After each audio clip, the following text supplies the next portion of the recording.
मित्रांनो नमस्कार. आज अर्थात आपण बोलणार आहोत भारतीय जनता पक्षाच्या विरोधात असलेल्या इंडिया आघाडीच्या एकवटण्याच्या संदर्भात. जी आघाडी आज दुभंगलेल्या अवस्थेमध्ये महाराष्ट्रासमोर आणि देशासमोर उभी राहिलेली आहे. महाराष्ट्राच्या राजकारणामध्ये आणि देशाच्या राजकारणामध्ये जानेवारी महिन्यातला हा शेवटचा सप्ताह हा सनसनाटी निर्माण करणारा सप्ताह ठरलेला आहे. मनोज जरांगे पाटलांचं एका बाजूला आंदोलनाची सांगता झालेली असताना आणि त्या आंदोलनामध्ये त्यांच्या पदरामध्ये मराठा आरक्षणाच्या बाबत धोरणात्मक निर्णय पडलेला असताना त्याबद्दल असलेल्या मतमतांतरांची आणि मतभिन्नतेची मोठी घुसळण ही महाराष्ट्राच्या राजकारणामध्ये ही या सप्ताहामध्ये अनुभवायला मिळालेली आहेत.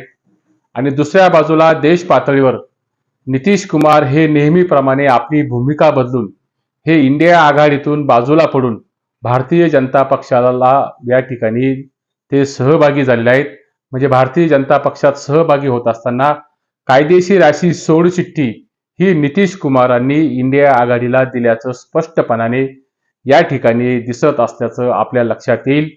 आणि हे असे सगळे धक्क्यावर धक्के महाराष्ट्राच्या राजकारणामध्ये आणि देशाच्या राजकारणामध्ये ह्या महत्वाच्या घटना घडत असताना अजून एक महत्वाची घटना महाराष्ट्राच्या राजकारणामध्ये घडलेली आहेत. ती घटना म्हणजे राहुल नार्वेकरांची पक्षांतर बंदीच्या असलेल्या समितीच्या अध्यक्षपदी ही निवड झालेली आहे. राहुल नार्वेकरांची पक्षांतर बंदीचा यापूर्वीचा मोठा अनुभव आहे. यापूर्वी त्यांनी 4 पक्षांतर केलेली आहेत. मोठा अनुभव पक्षांतराचा गाठीशी असल्याने पक्षांतर बंदीच्या समितीच्या अध्यक्षपदी नार्वेकरांची निवड होणे हे जरी महाराष्ट्रातील जनतेला आश्चर्यकारक वाटत असले तरी मला मात्र याबद्दल काही आश्चर्यकारक वाटत नाहीत. कारण अलीकडच्या काळामध्ये महाराष्ट्राच्या राजकारणामध्ये आणि एकूण देशाच्या राजकारणामध्ये कधीही काही आणि कोणतीही आघाडी किंवा कोणतंही गठबंधन हे होऊ शकतं.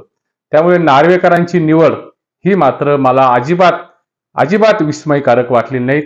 नार्वेकरांची झालेली निवड म्हणजे आसाराम बापूला मुलींच्या वसतिगृहाच्या हॉस्टेलचे प्रमुख करण्यासारखं आहेत असं उपहासाने जरी म्हटलं तर त्यामध्ये फारसं वावगं होणार नाहीत. कारण राजकारणाच्या हिंदोळ्यावर सुद्धा अविश्वास, दगाफटका आणि राजकीय स्वार्थापोटी होणारे पक्षांतर ही गोष्ट मात्र आता नित्याचीच आणि अंगवळणी पडलेली आहेत. पण आजच्या राजकारणाच्या रंगमंचावरील ही परिस्थिती पाहिली तर राजकारणाच्या रंगमंचावरील ही पक्षांतराची परिस्थिती ही एखाद्या दवाखान्यामध्ये, एखाद्या रुग्णालयामध्ये अतिदक्षता विभागात एखाद्या असह्य झालेल्या किंवा खालावलेल्या रुग्णासारखी ही परिस्थिती आज निर्माण झालेली आहे. आणि राजकारणाची पुरती रंगभूमी झालेली आहे. कोण कधी रंग बदलेल आणि कोण कधी आपलं रूप बदलेल हे मात्र या ठिकाणी अजिबात सांगता येत नाहीत. कुठलाही राजकीय नेता हा एकाच भूमिकेमध्ये, एकाच रोलमध्ये किंबहुना एकाच पात्रामध्ये तो असू शकणार नाहीत. हे अलीकडच्या काही काळांमधील उदाहरणावरून स्पष्टपणाने समोर आल्याशिवाय राहत नाहीत. त्याला मात्र नितीश कुमार हे कसे अपवाद असू शकतील? इंडिया आघाडीच्या विरोधात पंतप्रधान पदाचा आश्वासक चेहरा म्हणून नितीश कुमारांकडे हे पाहिले जायचं. त्यांनी भाजप आघाडीत जाणे यामागे मात्र कुठलीही आयडिओलॉजी नाहीत, कुठलीही विचारधारा नाहीत आणि कुठलीही तत्व या ठिकाणी दिसत नाहीत. सत्तेसाठी कोणाशी सोयरी करायला राजकीय पक्ष आणि नेते हे मागे पुढे पाहत नाहीत. ज्या राष्ट्रवादी काँग्रेस पक्षाला नॅशनल करप्ट पार्टी म्हणून भोपाळच्या कार्यक्रमामध्ये देशाच्या पंतप्रधानांनी त्याचा उल्लेख केलेला होता आणि तो उल्लेख करत असताना सहकारातील सिकर बँकेचा घोटाळा आणि जरंडेश्वर सहकारी साखर कारखान्याचा घोटाळ्याचा उल्लेख हा नरेंद्र मोदींनी जाहीर सभेत केला असताना त्याच नरेंद्र मोदींनी 1 आठवड्यानंतर अजित पवारांना आणि त्यांच्या सर्व सहकाऱ्यांना भारतीय जनता पक्षाच्या वॉशिंग मशीनमध्ये स्वच्छपणाने धुवून आपल्या पक्षामध्ये म्हणजे भारतीय जनता पक्षाच्या सरकारमध्ये सामावून घेतलेला आहे. यातून कोणत्याही प्रकारे एनकेन प्रकारे सत्ता मिळवणं आणि सत्ता हेच सूत्र आणि सत्ता हेच गोत्र हे कालही स्वच्छ होतं, चित्र स्वच्छ होतं आणि आजही ही तीच परिस्थिती ही राजकारणाच्या नभांगणावर तयार झालेली आहे. त्यातून कोणी किती पराकोटीचा दांभिकपणा अलीकडच्या राजकारणात हा उदयास आल्याचं आपल्याला स्पष्टपणाने दिसत आहे. आणि हा जो दांभिकपणा आहे, पक्षांतराचा दांभिकपणा, हा उघड्या डोळ्याने आपण पाहत असताना आपण मात्र ते मुकाट्याने पाहण्याशिवाय सामान्य जनतेच्या हातामध्ये कुठलीही गोष्ट ही राहिली नाही. नितीश कुमार काय किंवा एकनाथ शिंदे काय किंबहुना अजित पवार काय यांना निव्वळ दोष देऊन चालणार नाहीत.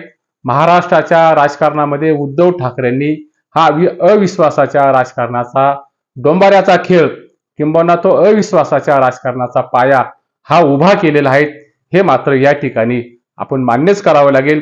2019च्या विधानसभेच्या निवडणुकीमध्ये भारतीय जनता पक्षाला आणि उद्धव ठाकरेंना स्पष्ट असा जनादेश हा महाराष्ट्रातील जनतेने दिलेला असताना तो जनादेश लाथाडून विषम विचारसरणीच्या लोकांबरोबर सत्तेच्या लोण्याचा गोळा मटकावण्यासाठी उद्धव ठाकरेंनी ही सर्व नीतिमूल्य ही खुंटीला टांगून ठेवलेली होती. त्यातूनच महाराष्ट्राच्या राजकारणाचा चुथडा हा पुढच्या काळामध्ये सर्रासपणाने झालेला आपल्याला दिसत आहे. आज नितीश कुमार यांनी जे काही केले आहेत ते मात्र वेगळे केले नाहीत. जे उद्धव ठाकरेंनी 2019च्या विधानसभेच्या निवडणुकीत केलेले आहेत त्याचीच ती शृंखला ही नितीश कुमारांनी पुढे नेलेली आहे. भाजपबरोबर जाण्याचा घेतलेला निर्णय हा काही मात्र जगातील 9 आश्चर्य असण्याचं अजिबात कारण नाही. कारण आजच्या राजकारणामध्ये, देशाच्या राजकारणामध्ये आणि महाराष्ट्राच्या राजकारणामध्ये साखरपुडा एकाशी करायचं, लग्न दुसऱ्याशी करायचं, मंगळसूत्र तिसऱ्याचं घालायचं आणि पोटामध्ये गर्भ मात्र चौथ्याचा वाढवायचा, ही आजच्या राजकारणातील मन सुन्न करणारी बाब आहेत. ही गोष्ट मात्र हे शाश्वत सत्य आपण राजकारणाच्या दृष्टिकोनातून हे स्वीकारलंच गेलं पाहिजे. काल दिवसभरामध्ये नितीश कुमार वर जी समाज माध्यमावर त्यांना ट्रोल करण्याची भूमिका ही अंधभक्तांनी अवलंबलेली आहे.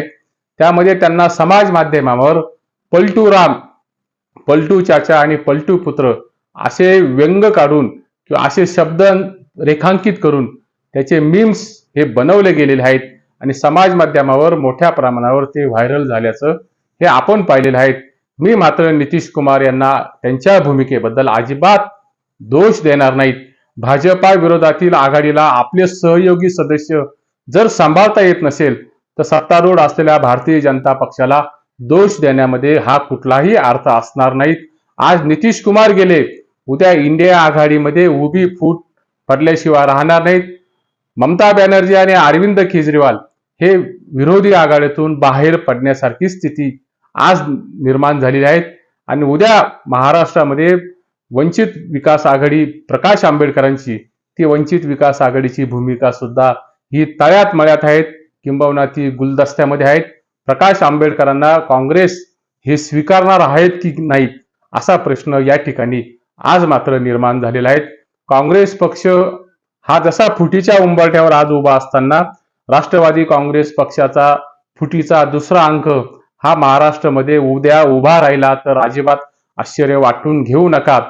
अशोक चव्हाणांच्या बाबतीत, प्रणिती शिंदेच्या बाबतीत किंबहुना विजय वडेट्टीवारांच्या बाबतीत सुद्धा पक्षांतराच्या चर्चा ह्या महाराष्ट्राच्या राजकारणामध्ये आजही मोठ्या प्रमाणावर त्या चघळल्या जात आहेत.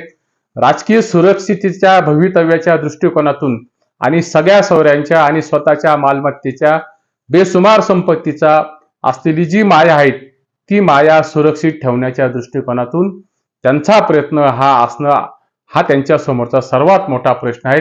त्यातूनच घाऊक पक्षांतराचा हा जो प्रयोग आहे हा बिनदिक्कतपणाने महाराष्ट्रामध्ये खेळला जात आहे आणि पुढच्या काळामध्ये सुद्धा हा खेळला जाण्याची शक्यता आहे.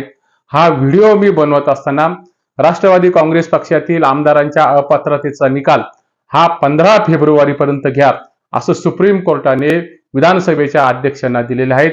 त्यामध्ये चालू असलेल्या उलट तपासणीमध्ये अनिल पाटील जे अजित पवार गटाचे प्रतोद आहेत त्यांनी उलट तपासणीमध्ये स्पष्टपणाने सांगितले आहेत 2019 मधील देवेंद्र फडणवीस यांच्या नेतृत्वाखाली जे सरकार अजित पवारांनी बनवलेलं होतं म्हणजे पहाटीचं सरकार, ते पहाटीचं सरकार हे शरद पवारांच्या संमतीनेच हे बनवलं गेलेलं होतं. त्यानंतर शरद पवारांनी हा निर्णय मात्र नंतर बदलला हे सांगत असताना यातून मात्र राजकारणातील असलेली अविश्वासार्हता ही पुढे आल्याशिवाय राहत नाहीत. यातून राजकीय पक्ष आणि राजकीय पक्षाची भूमिका ही शंकेच्या स्वरूपात आपल्या समोर उभी ठाकल्याशिवाय राहत नाहीत. धर्मनिरपेक्ष आणि समतेच्या विचाराचं पांघरून घेऊन कुठलाही पक्ष हा राजकीय सत्तेच्या आश्रयाला जाऊ शकतो किंवा ना कोणाच्याही खाटेवर तो निर्लज्जपणाने त्या ठिकाणी झोपू शकतो. मात्र त्या खाटेला सत्तेचा भरजरी थाट हा असावा लागतो. म्हणून मला नितीश कुमारांची भूमिका ही अजिबात विस्मयकारक वाटली नाहीत, किंबहुना अजिबात अचंबित करणारी वाटली नाहीत. आज नितीश कुमार गेले, उद्या अनेक विरोधी पक्षातील भारतीय जनता पक्षाचे बुरखा पांघरलेले हे इंडिया आघाडीमध्ये आहेत, ते देखील उद्या भारतीय जनता पक्षाच्या गोटामध्ये सहभागी झाले तर अजिबात आश्चर्य वाटून घेऊ नका. कारण राधाकृष्ण विखे पाटील, अजितदादा पवार हे विरोधी पक्ष नेते असताना देखील आणि त्यांना लाल दिवा असताना देखील ते सत्तेच्या महालामध्ये जाणं त्यांनी पसंत केलं आहे.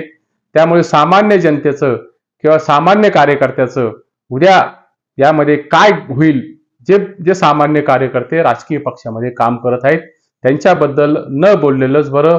बाकी विचारधारा, तत्व, मूल्य आणि पक्षनिष्ठा आदींच्या पालख्या ह्या फक्त सामान्य कार्यकर्त्यांनी व्हायच्या असतात. राजकीय पक्षामध्ये काम करणाऱ्या गरिबांच्या पोरांनीच या पालख्यांच्या भोई व्हायचं असतं, किंबहुना या पालख्या पुढे न्यायच्या असतात. हे आजच्या राजकारणाची स्पष्टपणाने दिसणारी विघटनाची नांदी आहेत. आणि राजकारणामध्ये असणारा राजकीय जे पांढरे शुभ्र कपडे परिधान करणाऱ्या, जे वाटमारी करणारे राजकीय पदाधिकारी आहेत, जे प्रस्थापित राजकीय नेतृत्व आहेत, त्यांनी मात्र सत्तेची मूळ विचारधारा ही मात्र या ठिकाणी स्पष्टपणाने ही खुंटीला टांगून ठेवलेली आहेत. सामान्य कार्यकर्त्यांनीच फक्त पक्षाच्या विचाराची धारा आणि पक्षाची विचाराची पताका ही पुढे न्यायची आहे. आणि पक्षांतराच्या बाबतीत आणि अनिष्ठेच्या बाबतीत होणारी जी प्रजाती आहेत, त्या प्रजाती मोठ्या प्रमाणावर महाराष्ट्राच्या राजकारणामध्ये आणि देशाच्या राजकारणामध्ये त्या प्रजातीचा होणारा प्रसार आणि त्या प्रजातीचा होणारा फोफावणारा पक्षांतराचा प्रवास हा मात्र उद्याच्या राजकारणाच्या पक्षांतराची नांदी ही ठरल्याशिवाय राहणार नाहीत. नितीश कुमार, अजित पवार आणि हसन मुश्रीफ, धनंजय मुंडे आणि छगन भुजबळ आणि अब्दुल सत्तार यांना समाज माध्यमावर शिव्या घालणाऱ्या अंधभक्तांची मात्र या ठिकाणी त्यांची अवस्था बघवत नाहीत.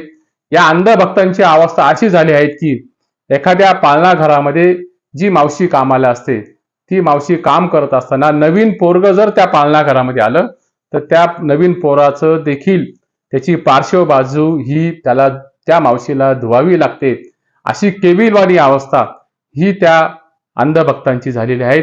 आज आणि उद्या सर्वच विरोधी पक्षातील सत्ताधाऱ्यांच्या बाजूने जर जात असतील, आज विरोधी पक्षातील लोक हे सत्ताधारी पक्षात जात असतील, तर उद्याच्या निवडणुकीमध्ये विरोधी पक्षाची भूमिका कोण बजावणार आहेत, तर विरोधी पक्षाची भूमिका ही भारतीय जनतेला ही पुढच्या काळामध्ये निभवावी लागणार आहेत. कारण लोकशाहीच्या नावाखाली एकाधिकारशाहीचा गर्भ हा लोकशाहीच्या पोटामध्ये वाढत आहेत. लोकशाहीच्या पोटामध्ये तो गर्भ बाळसं धरत आहेत. त्या वाढलेल्या गर्भाची गर्भपात करण्याची जबाबदारी मात्र सुजान आणि सज्ञान अशा भारतीय नागरिकांनी पुढच्या काळामध्ये ठेवण्याची गरज आहे. विरोधी पक्षांच्या एकवटनाला धोरण आणि कार्यक्रमाची जोड असेल तर विरोधी पक्षाची पक्की आघाडी ही देशभरामध्ये आणि महाराष्ट्रामध्ये उभी राहू शकते. परंतु ही आघाडी उभी राहत असताना किंवा राजकीय सत्तेच्या तडजोडीसाठी जर ह्या आघाड्या एकत्र येत असेल तर या आघाड्या मात्र अर्ध्या कच्च्या मच्छ्या शिजलेल्या भाज्यांसारखी त्याची अवस्था असू शकते. उद्या मोदींसारखा मॅचो चेहरा म्हणजे प्रभावशाली चेहरा, पूर्णतः विकसित चेहरा हा देशासमोर उभा असताना इंडिया आघाडीच्या अपरिपक्व नेतृत्वाला आणि अपरिपक्व अशा खिचडीला ही देशभरातील जनता काय आणि का म्हणून त्यांनी किंमत द्यावी असा प्रश्न या ठिकाणी निर्माण झाल्याशिवाय राहत नाहीत. तुर्तास येथेच थांबतो.